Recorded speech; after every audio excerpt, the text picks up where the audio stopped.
Shalom. Welcome to another episode of Israelite Inheritance. Episode 13. This is Inazir Vayemi Old Yasharal. I'm the Prince of Israel, the Crown Prince of Israel. I also the keyboard warrior. I know what the Bible says to do. I do it. Now, let me just get myself situated here. This for GMS. See how that work? Roll that up nice and tight. Uh-oh.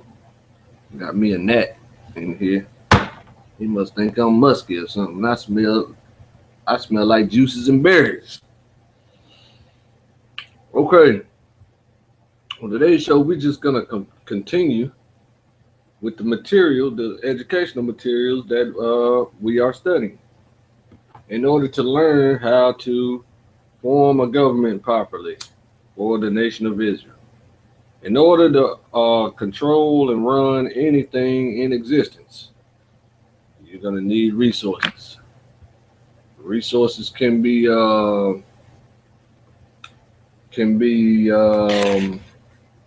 of like represented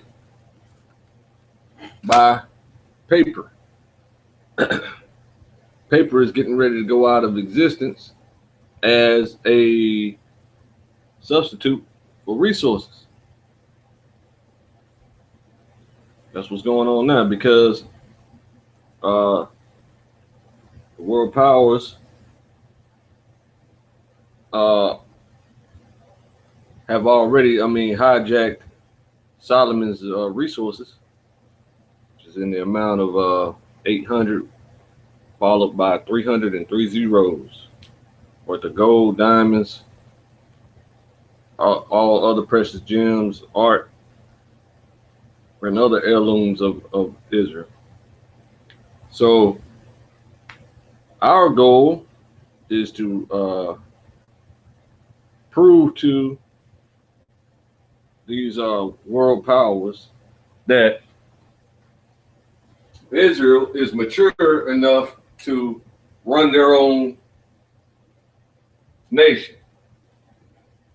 Okay? So in order to do that,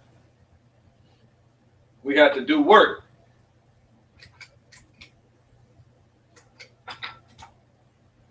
And work takes work. So in order to figure out what type of work we need to do, you have to study the Bible, and you have to also study history and study government systems and study the government itself. These are must know these things in order to run the government. I mean, it's just common sense. So you just can't just automatically be an intelligent governor if you don't study these things. Also, the people who will be co-ruling with you, the joint heirs of the 144,000 men who will be ruling with you,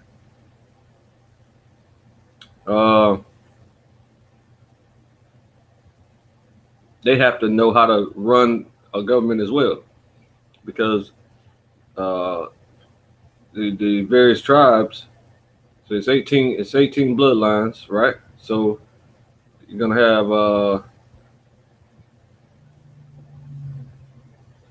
more than likely one tribe is gonna be running 12 of those bloodlines. You know, one tribe is gonna run one of their bloodlines. So that's match it up 12 and 12. 12 different bloodlines ran by 12 different Israelite tribes. Then we got the maybe the strangers that will be joined with us. I don't know how that's going to work, but we're going to have to run all 18 bloodlines. But they're going to be manageable because they're going to be a very low number. They're going to be a lot of them. Most of them going to be dead because there's a civil war coming that's going to start. More than likely, it's going to start in America and then spread around the world. That's going to cause World War III. World War III is going to cause the father, stay angry as he always is every day with you wicked people, and that's going to cause the geysers and the seams around the earth to burst out with fire. Also, the what's considered the heavens, the airspace, is going to rain fire. So it's never happened. This has never happened before. So just like in the time of Noah, people think that's imaginary. However, it's prophesied in the Bible, and since so many other prophecies in the Bible are true, and it's possible for us to see our near future based on the Bible that is shown to us, and with some simple math calculations, you can figure out things in the near future, as I've shown in my video Prophets, Prophecies, and Predictions of Nazir Devayim Yoel's Yasharal. So I showed only two predictions that I made. I made more, but I showed two predictions that I made that are clearly about to happen. So it will behoove you to fill your mind with the Bible, learn a little bit of math, you know what I'm saying? Understand the Jubilees, understand the Sabbaths, because everything, all the predictions that can be made can easily be made by the Sabbaths. And I didn't have any night visions or day visions or any dreams or anything like that. It's just I just did calculations and based it on the compass, the compass called the Word, the Scriptures, the Holy Scriptures. Okay, so let me go ahead and get into finishing the reading that we were doing yesterday.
Okay, for those of you who are new with us, which should be about 90% of you, the international financial institutions are called for change. That's what we're reading. So you can look this up online. It's free online. Don't be afraid of the government links or whatever, or report to the Committee on Foreign Relations, United States Senate, 111th Congress, second session, March 10, 2010. Okay, so that's what we're reading. And we're on page 20.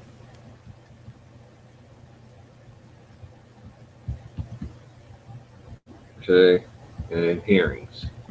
That's where we left off yesterday. Hearings. With the intent of strengthening reforms to the multilateral development banks, particularly reforms related to corruption. Senator Lugar chaired 6 Senate Foreign Relations Committee hearings in the 108th and 109th Congress on September 28, 2004, July 21st, 2004, May 13, 2004, April 21st, 2005, April 28, 2006, and July 12, 2006. The hearings heard testimony by representatives from the Treasury Department, United States executive directors to the MDBs, academics, non-governmental organizations, and members of civil society. These hearings contributed to the committee's understanding of both the value of the MDB's work and problems with their operations. The hearings before the Foreign Relations Committee demonstrated that significant multilateral development bank funding has been lost to corruption. And it is difficult to, corruption is a code word for racism. And racism is on the highest levels. On the highest levels of understanding in the power arenas, right? It is racism towards Israelites. But when that information gets transmitted to the dummies on the low end, just the basic gatekeeper, you call in and they the gatekeeper, you know, you call somebody business and they answering the phone, or you call somebody business, they answer the phone and send you to another guy. Those two levels of dummies just what they do is well, they have gotten much smarter nowadays, but and so they kind of do know who Israelites are, but they used to only discriminate against anyone who was not white. So that's what they used to do, but now they've gotten more sophisticated and make sure that they marginalize only Israelites who are Negroes and Hispanic and Native Indian, indigenous, like Indians all over the world, Negroes all over the world, and Hispanics all over the world. Negroes are not Africans, even though they look similar. That they're not the same. That's African from an Israelite perspective. Now, African from a world perspective is the land itself. So Israelites are Africans based on their location, but Israelites do not think upon location. We think about actual humans. So our father is Israel, and Africa does not have a father because it is a landmass. Okay, so hopefully you understand that. Significant multilateral development bank funding has been lost to corruption, and it is difficult to ascertain such amount precisely, in part because the multilateral development banks have not implemented procedures to calculate such amounts, either in the aggregate or on a country basis. The multilateral development banks are taking action to address fraud and corruption, but additional measures remain to be carried out. The compatibility of anti-corruption mechanisms, including investigations, reporting, and disposition, are not consistent among the multilateral development banks, and divergences in anti-corruption policies exist that may hinder coordination on fighting corruption. Weaknesses in whistleblower and reporting policy and practice exist at the multilateral development banks to varying degree that impede anti-fraud and anti-corruption efforts. Greater transparency and investigative independence is necessary to provide effective development aid. The Secretary of the Treasury encourages anti-corruption efforts at the multilateral development banks and reviews loans made by such banks. However, the United States has limited ability to investigate the misuse of funds from such banks.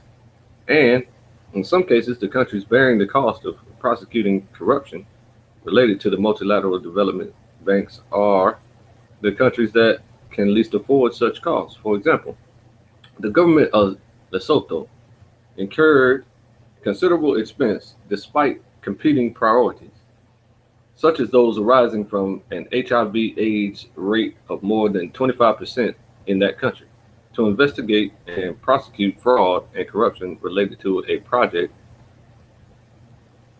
that received funding from the World Bank, and the World Bank did not contribute money towards the prosecution or investigation. A number of recommendations arose from the testimony of over 20 witnesses.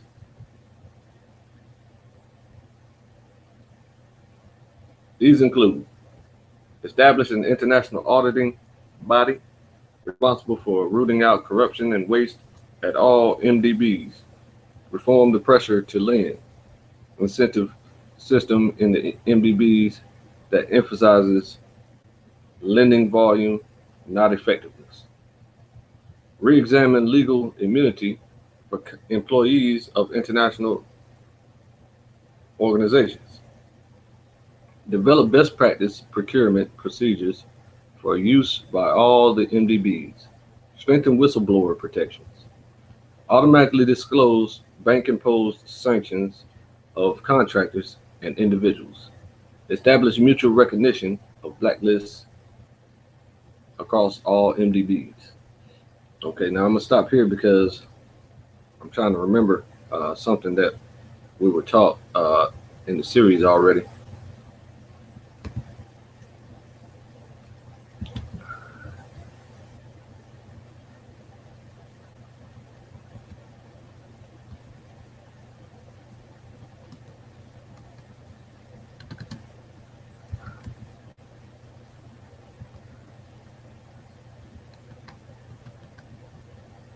Okay.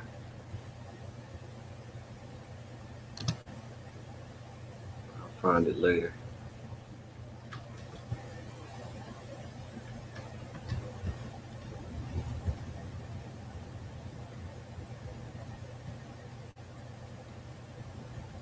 Okay.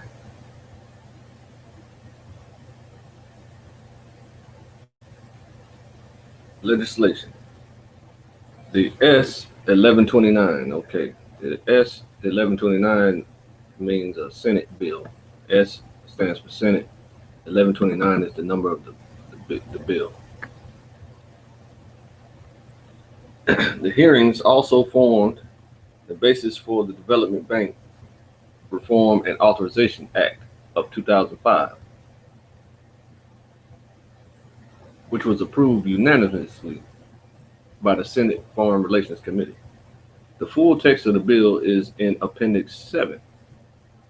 The bill was introduced by Senator Lugar and had 11 co-sponsors. Senators Alexander, Biden, Clinton, Cochran, Coleman, Hagel, Isaacson, Martinez, Obama, Stevens, and Thune. Okay, now if that's the case,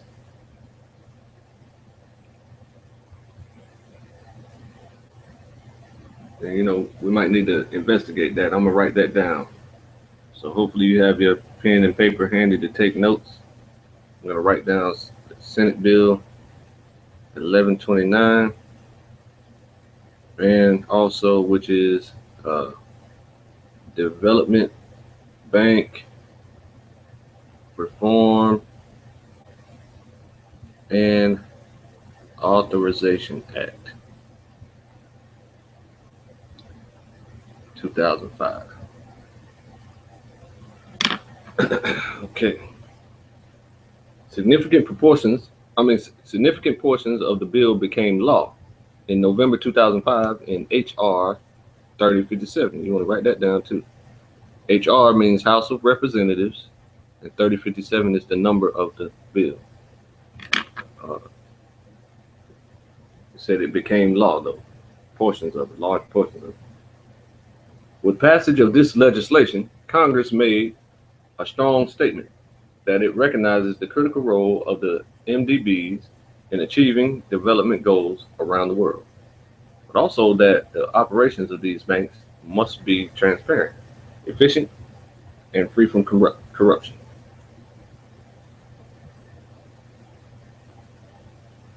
The legislation contained many reforms aimed at achieving more transparency and accountability in the bank's operations. It requires the Secretary of the Treasury and the United States Executive Directors to the MDBs to support clear and public anti-corruption procedures that are coordinated across all the MDBs. It promotes staff financial disclosure procedures, whistleblower protections, and the establishment of independent ethics and auditing offices. It also encourages transparent budget processes for countries that receive budget support from the MDBs and additional disclosure requirements for natural resource extraction projects, like mining, for example, or logging. Okay. Since the introduction of S 1129, many of the measures it promoted have made progress. For example, the MDBs have now developed common definitions of fraud and corruption and are working to create consistent debarment policies so that a person that is debarred by one multilateral development bank is ineligible to conduct business with the other multilateral development banks during the specified ineligibility period. Many of the MDBs have strengthened their auditing, accounting, and evaluations processes. They have also embraced the need for extractive industry project transparency. They have also made some embrace the need for extractive industry project transparency. While much more still needs to be done, it is important to recognize that positive changes have been made since the 2005 introduction of the Development Bank Reform and Authorization Act was introduced. Senate Bill 954, the World Bank International Development Association Replenishment Act of 2009. Okay, I'm going to write that down so we can take a look at that too. Senate 954, World Bank International Development Association Replenishment Act 2009, which was introduced with Senator Kerry and co-sponsored by Senator Kaufman, passed out of committee on July 16, 2009, and directs the Secretary of the Treasury to seek to ensure that multilateral development banks implement greenhouse gas accounting in analyzing the benefits of and costs of individual projects, and 2, expand their climate change mitigation activities. Okay, I'm gonna write this Senate bill down.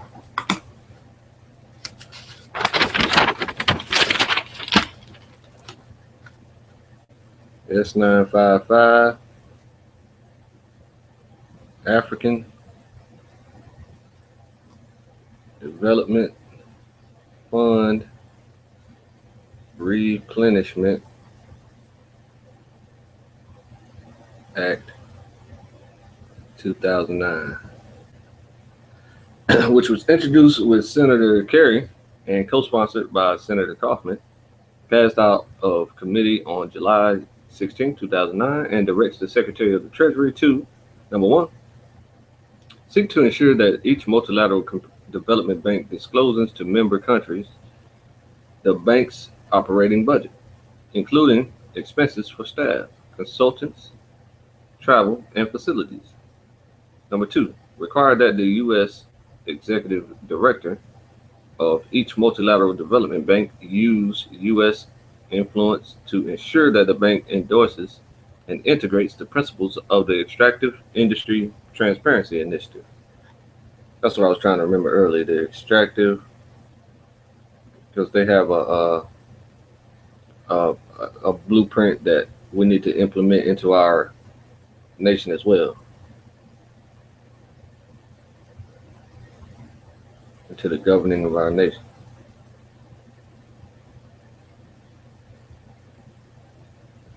Okay, I wrote that down.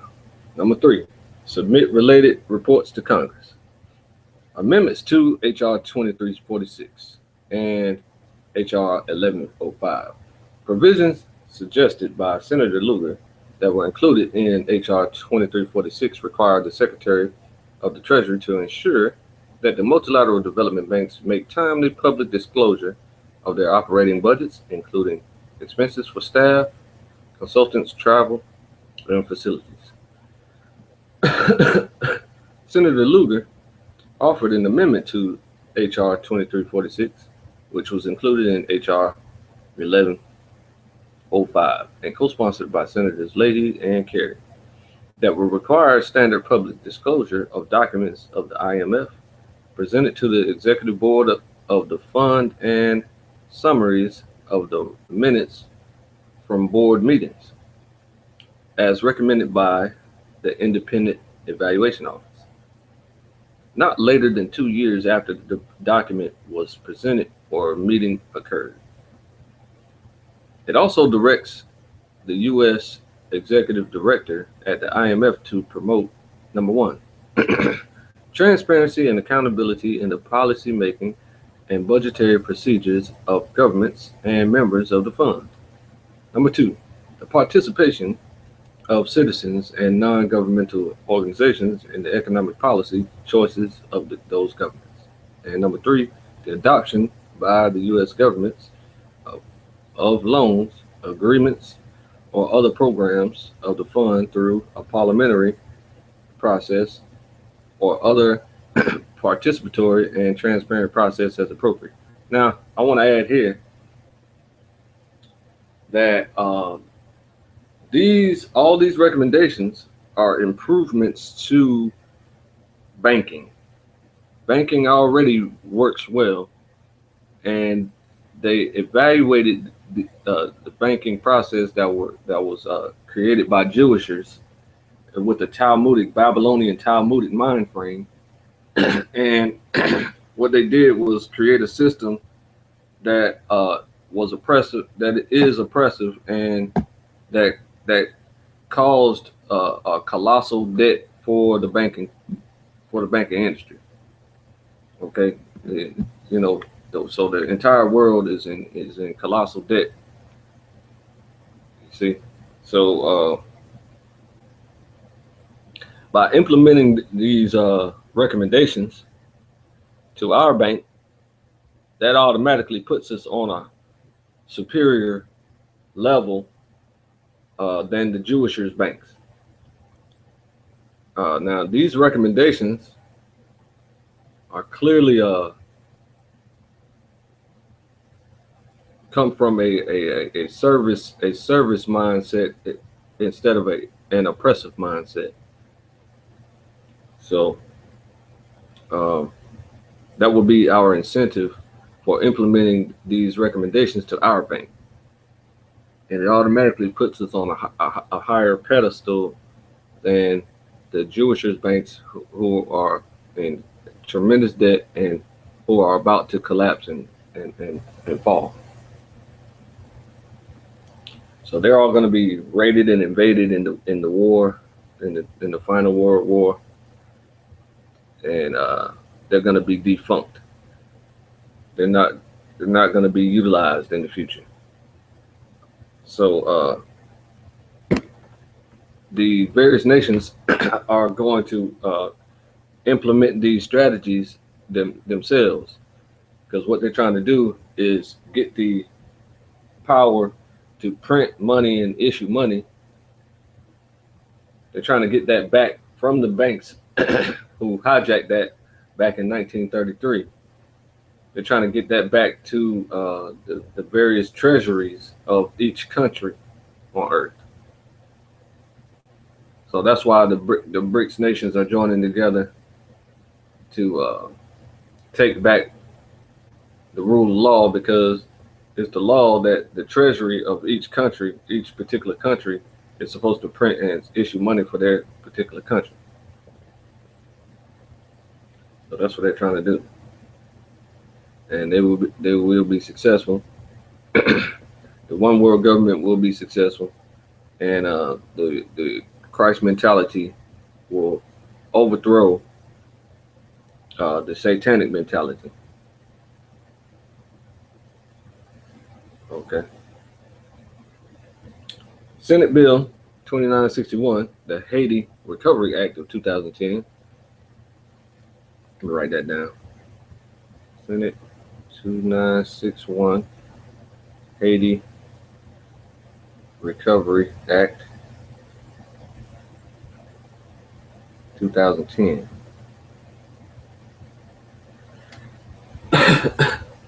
Which was introduced with Senator Dodd and co-sponsored by Senators Durbin and Kerry, urges the Secretary of the Treasury to direct the U.S. Executive Director to each international financial institution to advocate the cancellation of all remaining debt obligations of Haiti and the treatment of any debt service payments, as well as the use of some of the realized windfall profits that exceed the required contribution to the Poverty Reduction and Growth Trust, as referenced in the IMF reforms financial facilities or for low-income countries public information notice. Okay, so that's an important piece of um, information. I'm gonna write that down. Poverty Reduction and Growth Trust, as referenced in the IMF reforms financial facilities for low-income countries public information notice number 099/94. Okay, now, like I say all the time, whenever you want to do this, like for example, like Haiti, right? They got their independence. They beat the hell out of every white person on the island, slaughtered them to death, and gained their independence. Okay, so if you notice, there's no planes flying over Haiti bombing them now. There's no nuclear device being detonated in Haiti to wipe out the entire island. Okay, so they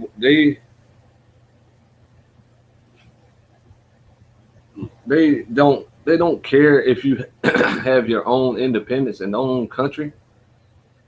They don't care at all. All they want to do is be able to make sure that they're making money off of you.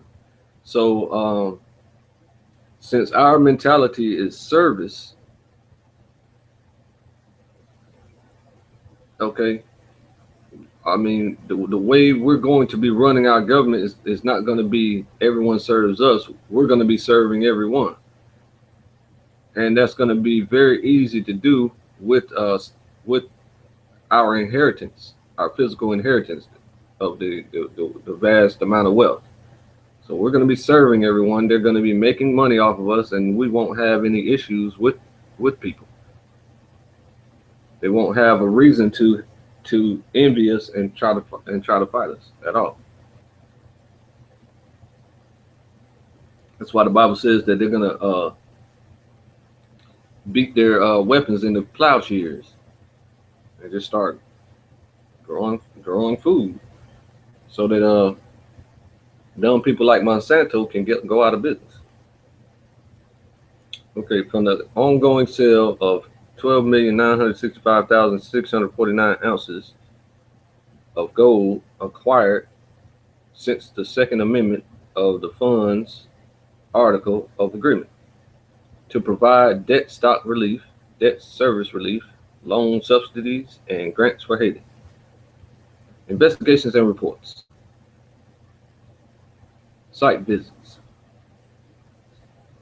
Between 2005 and 2009, Senate Foreign Relations Committee staff observed and Development Bank financed projects or met with Development Bank officials in a range of countries, including Bangladesh, Cambodia, Chile, China, Ghana, India, Indonesia, Lebanon, Lesotho, Paraguay, Peru, the Philippines, Rwanda, Senegal, South Africa, Sri Lanka, Tanzania, Tunisia, and Yemen.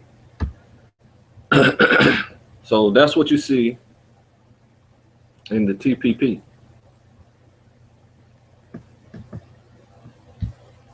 Okay, we went over that in the earlier video. SFRC Food Security Report.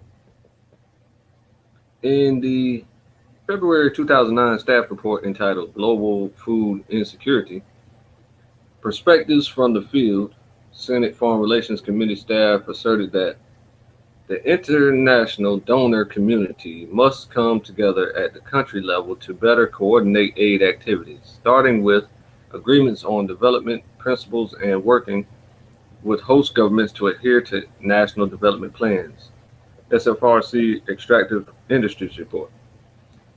In the October 2008 Senate Foreign Relations Committee report entitled The Petroleum and Poverty Paradox, Assessing U.S. and International Community Efforts to Fight the Resource Curse, staff recommended that international donors who give aid to resource-rich countries should focus their efforts on improving revenue management and fighting corruption. Relatively small amounts of aid money could thus help channel large amounts of countries' own funds toward poverty reduction. Specific recommendations included the World Bank and the IMF, which make regular assessments of countries' performance, should be consistent in the assessment of countries' progress on transparency compared to their own professed benchmarks. They also should ensure that their staffing at key posts reflects commitments made to those governments and technical assistance on improved financial governance. The regional development banks should integrate EITI into their operations. Okay, so that's what I was saying. It's called the Extractive Industry Transparency Initiative. So we're going to have to do that. Also,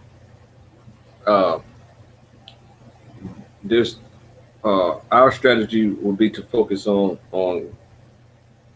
green energies and better anyway.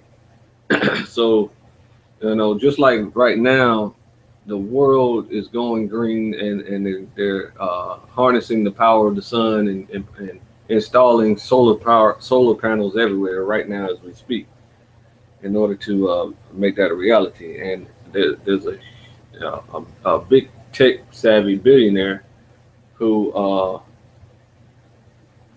kind of basically hijacking that arena, but he also is a Gentile man who has the resources to do so. So he's putting solar panels everywhere, of course, but he's of course going to charge more than he should in order to make tons and tons of money. But what I'm saying is, once we get our inheritance, then we're going to be controlling all of those power sectors, and we're going to be coming up with more efficient power. Like, for example, I forget the name of this material. I think it's called tungsten or something, but it's not. But there's a material in the earth that is currently not legal to mine because when it's properly processed, it would put the gas and oil out of business. And the Arab countries that control the UN don't want that to happen. So it's illegal to mine that substance. So, like for example, 1 gram of that substance in your vehicle being processed properly can make your vehicle run for like 10 years.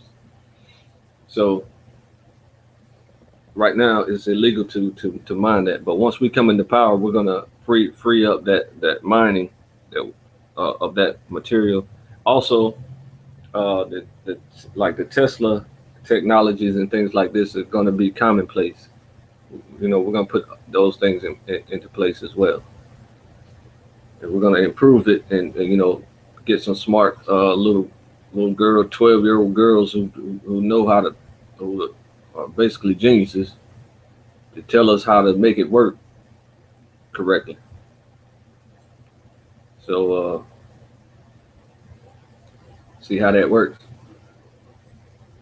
All right. The regional development banks should integrate EITI into their operations. Now that all of the regional development banks have endorsed EITI principles in their projects, the IDB was the last to do so. The regional development banks should condition loans on revenue disclosure and contract transparency. Multilateral development banks should condition loans on progress in implementing transparency measures, and they should promote transparency before the resource revenues actually start flowing from extractive industries. Commission GAO report on the World Bank. On May 14, 2008, Senators Lugar, Bai, and Leahy, citing the importance of good stewardship of U.S. taxpayer dollars, called on the Government Accountability Office to study whether the World Bank has taken adequate steps to combat corruption and effectively govern programs designed to fight global poverty. In their letter, the senators stated that the use of public funds to help improve the lives of the world's poor carries with it a responsibility to ensure that the bank is effectively run and its efforts produce tangible results. The Lugar-Bai study would examine whether the World Bank is establishing clear goals for projects financed by the International Development Association, establishing clear criteria for measuring the success of IDA projects, working effectively to reduce corruption within governments that receive IDA funding, and effectively implementing procedures for procurement of IDA goods and services. Okay, now, so they've been telling the USHER banking criminal racket, RICO criminals, about this for some years now. They have been ignoring it and turning it down. That's why I told you that whenever we institute this into our treasury, then that automatically puts us on a higher pedestal. And each country is going to follow suit and do the same thing. So since they've been turning it down, this is called diplomacy here. They told them what to do. They didn't do it. You're supposed to do anything somebody tells you to do, or you're in violation.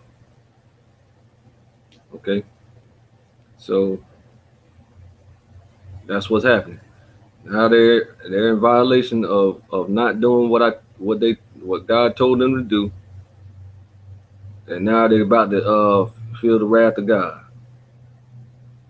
Okay, it's like these wars that you're about to take witness and lay hold on, so you know the reason why all this is happening. In March 2009, GAO staff stated that we cannot begin this work because of challenges we recently faced in gaining access to World Bank officials to discuss these types of questions. We are continuing to negotiate access with World Bank officials, but this process is likely to take at least several months. Senator Lugar's staff continues to press the World Bank and GAO to begin this report during the first half of 2010. See, they're supposed to begin the report that we're reading. They're supposed to begin implementing the recommendations of the report that we're reading the first half of 2010. Of course, they turned it down. And that's why, well, I know you don't watch C-SPAN 2. And I stopped watching it myself. And, but C-SPAN and C-SPAN 2, you'll see them every now and again questioning the World Bank and saying, what the fuck are you doing? So they did that also in 2001. In August of 2001, they had questioned the World Bank about what did you do with the $2 trillion? There was $2 trillion missing out of their budget. So that raised a red flag for the Pentagon, and the Pentagon, of course, knows that if you got that much missing money, then and you didn't tell us about it, then obviously you gave that money to an enemy of the United States. And that's why 9/11 was hit with a missile, because the banksters attacked the Pentagon so that the Pentagon will not attack them. So what they did, the side of the building that they hit in the Pentagon contained the supercomputers that held all the vast information that was given them, where they had stored the information about how to deal with the banksters. You know what I'm saying? Like tons of names and locations and things like that, and routes and just quirks about the people that how to manipulate them and things like that. So they lost all that information, but I'm pretty sure they might have had a backup somewhere. I don't know. But what you're about to see is that the world governments are working together to fight the World banking oppression. They've been trying to get loose from them for years now, like 70 years. Well, before that, let me see here. So probably before, it's longer than 100 years, because it was in the 1800s when one of the presidents was successful in freeing themselves from the oppression of the bank, who was controlling their currency. So that lasted about 7 years, while the bank was manipulating the currency enough to force the populace to beg for the bank back. And the bank got its charter back and started operations again because of the American people. So whatever the American people decide to do for America is what happens. But it just takes education to tell them these things, but they don't just are too distracted by the oppression that's taking place. So they don't know. They don't know that they're being oppressed, for one thing, and then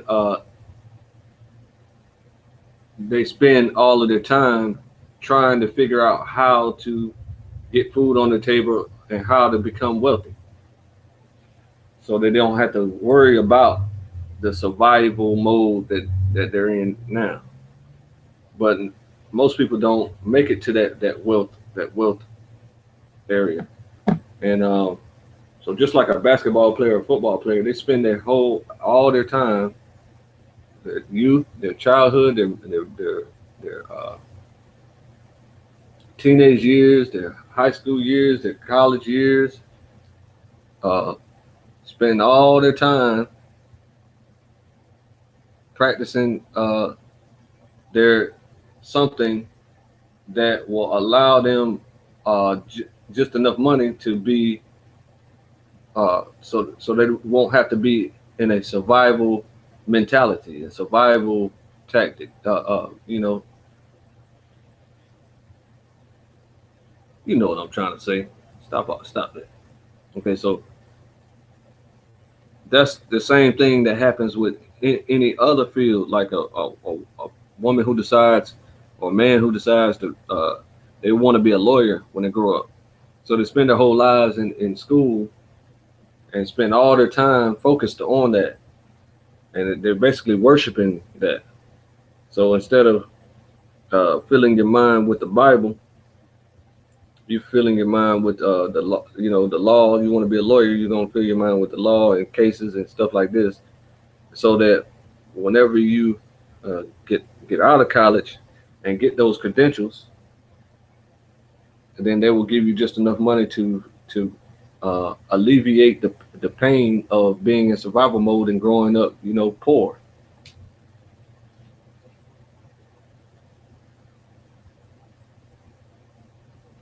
So those distractions prevent you from you know dealing with the Bible and claiming your rightful inheritance, where you wouldn't need to study your entire life from childhood to adulthood in order to get just enough money to kind of stop surviving and just start kind of living just barely a little bit. You know what I'm saying? But then once you start living that lifestyle, then you spend all your time. You say, "Oh man, now I'm free. I'm no longer a slave, and now all I want to do is have sex 20 times a day." So you're still messed up in the head, and this is all. It's not your fault at all. It's all due to uh, the years and years and 400 years of oppression that has taken a toll on our nation. Okay, United States benefits from involvement. The international financial institutions present the United States with an opportunity to maintain its influence, address national security issues, and provide global leadership in an era when the American economy may not be the overwhelming source of power it once was. The Treasury Department's recent justification for appropriations asserts that our funding through the MDBs leverages substantial amounts of additional money, both directly through financing guarantees and insurance of investment projects, and indirectly through pro-investment infrastructure improvements and policy reforms. Each dollar that the United States contributes to the World Bank's concessional window, International Development Association, yields each dollar that the United States contributes to the World Bank's concessional window, International Development Association. Okay, I gotta write that down. International Development Association.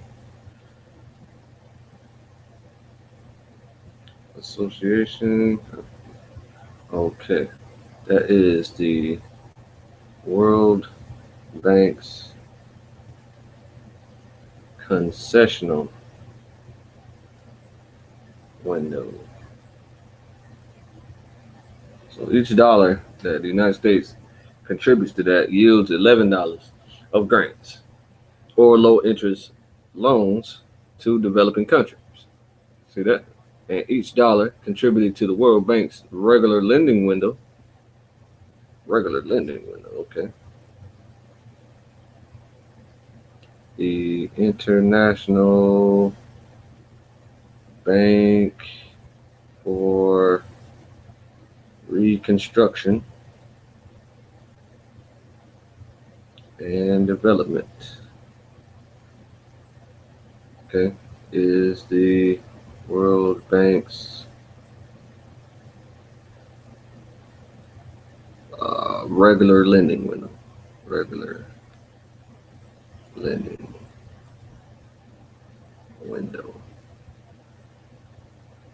Okay. Yields, each dollar they put in there yields over $26 of lending to developing countries. Okay. So In order for us to take a superior position, it says that you'll be the head and he'll be the tail. I mean, you'll be the tail and he'll be the head. He will lend to you and you will borrow, and the borrower will be slave to the lender. So we will not be borrowing any money. We'll be getting the grant, and we'll be skipping. We will not be dealing with any low interest loans at all. We'll only strictly be dealing with grants. And that seed money will get us enough money to get home and start building our country, and then we're gonna legitimately receive our inheritance of Solomon's resources over time. The Father is gonna put it into place that happening, but it's gonna take us to work. We gotta work at the same time. We gotta work together. We got to come together. We got to work together. We got to have elections and make sure that we're a legitimate country, nation, recognized nation worldwide, and then that putting us back on the world stage and say, oh, they can't do anything. They're too poor. Okay, great. Yeah, that's what you think. Okay, but then the Father is going to continue allowing us to work and looking at the prophecies and deciphering the prophecies and making sure that we perform accordingly, and then the inheritance is going to come to us day and night. The temples, the doors of the temples will never close, while the heathen nations are returning our heirlooms of the fortune. Okay. Our bilateral assistance through the United States Agency for International Development, the State Department, and other agencies allows the United States to maintain direct control over its funding, while U.S. funding through the international financial institutions forces us to relinquish some control. It does allow us to influence how collective donors address large-scale issues. As the largest contributor to most of the multilateral development banks, the United States has the largest voting shares at the World Bank, Inter-American Development Bank, and European Bank for Reconstruction and Development. The United States ties with Japan as the largest shareholder at the Asian Development Bank, while Nigeria and Egypt have subscribed larger shares in the African Development Bank. Okay, so now this makes sense here. Egypt and Nigeria. Nigeria. Okay, Nigeria is Igbo country, Igbo land. Okay. Egypt is a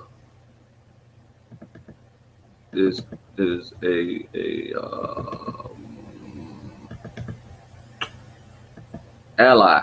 Egypt and Assyria are allies with Israel, although we're superior to both of them. So, that's why I said yesterday that we're going to be approaching the African Development Bank as well as the bank that controls all these banks, which is the Swiss bank. And we're going to be demanding grants based on our plan, our detailed government plan for developing our country in Tel Aviv, Israel. Okay. Table 1 in Appendix 5 shows the U.S. contribution. Okay, so I'm going to stop here. It's a good place to stop. See what page we're on. Page 25. I'm going to start up here tomorrow. Page 25 and page 19 on paper. And second paragraph.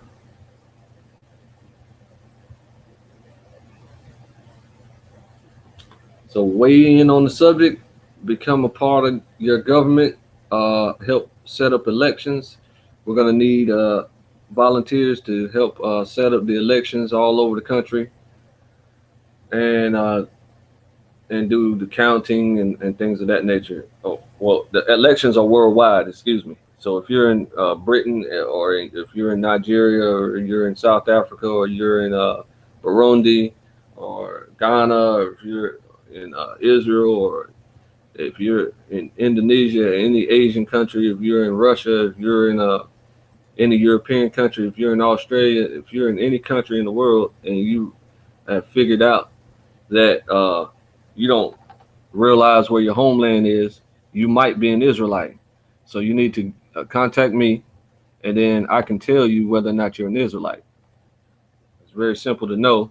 And then whenever we get to organize with the government structure on paper, and have the proposal together, and our bylaws and constitution and everything in place, and have the elections together, and have our leader, we're also going to have various systems of governing. One of them being the DNA testing center. So if you don't know that you're an Israelite, right, and you kind of think that you might be, then you can go to the DNA testing center, and they can tell you exactly that you are an Israelite, and that's based on if you have E1 B1A DNA. If you test positive for that, then you're most likely an Israelite. So thank you for watching. Be here tomorrow at 4 p.m. Get on the panel. Have your voice be heard, and let's get this government going. See you next time. This is Nazida by Amy Old Yasharal, the Crown Prince of Israel, the keyboard warrior, signing off.